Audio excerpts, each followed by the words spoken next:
try and chase them out of this territory, or kill and eat them, whichever one comes first.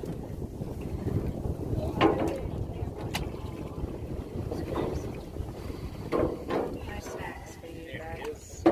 He's just watching from a distance, seeing if he can grab a snack.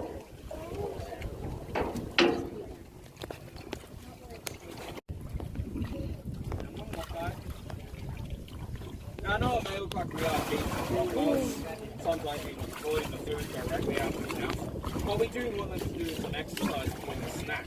The whole point of us getting them to jump is so that we're replacing the calories that they expend with us. So leaving the boat neither more full or more hungry.